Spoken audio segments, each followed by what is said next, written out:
May the words of my mouth and the meditations of all of our hearts be always acceptable in thy sight, O Lord, our strength and our Redeemer. Amen.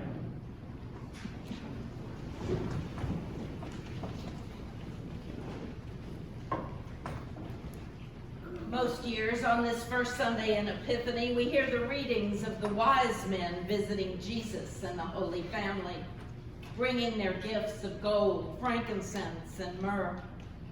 But if you remember, before they got there, the wise men stopped at the palace of Herod to ask directions to the place where this king of the Jews had been born. And this news that a king of the Jews had been born frightened Herod and all of his court. Herod is frightened of a newborn, frightened of a baby. He's shown signs of these kinds of fear before. He had his own 2 sons killed lest they challenge him for the throne. And he doesn't hesitate to order them all kinds of boys born around the time that this king of the Jews might be, to have them murdered. Herod is frightened by a horoscope and a newborn. And he lets this fear take control of himself personally and of his whole kingdom. And he tells the wise men to come back and tell me where this baby is, where this king is. The implication being that he will eliminate anything that threatens what he wants. Fear shows up not only in Herod, but in all of us, disguised as greed, hate, isolation, addiction.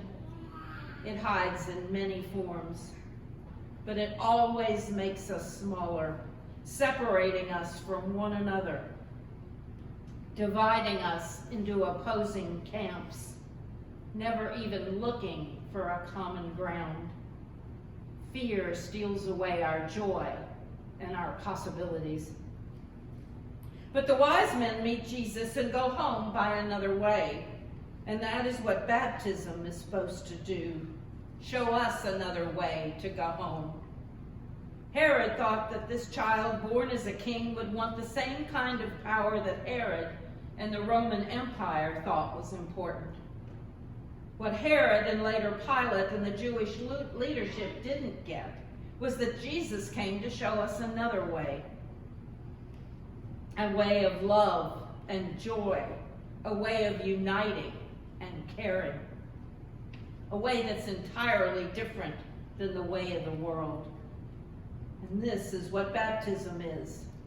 It's a turning point, a window into that life that Jesus shows us, promises us.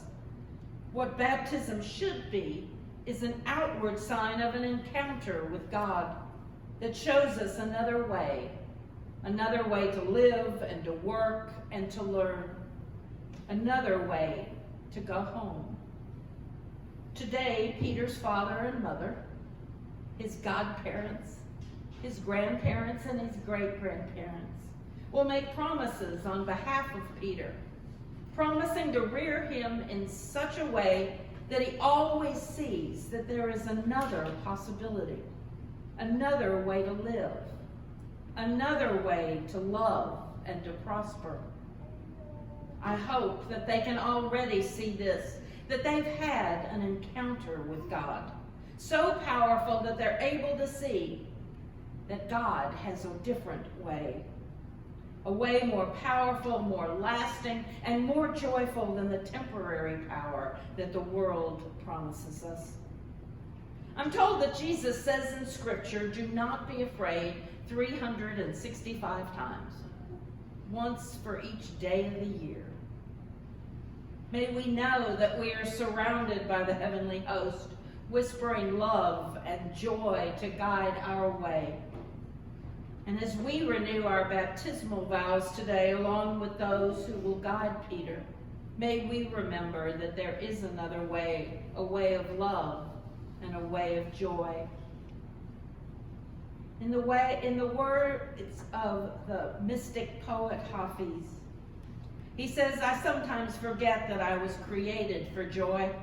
My mind is too busy, my heart is too heavy for me to remember that I have been called to dance the sacred dance of life.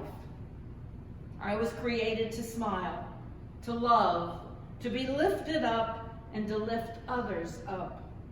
O Sacred One, untangle my feet from all that ensnares.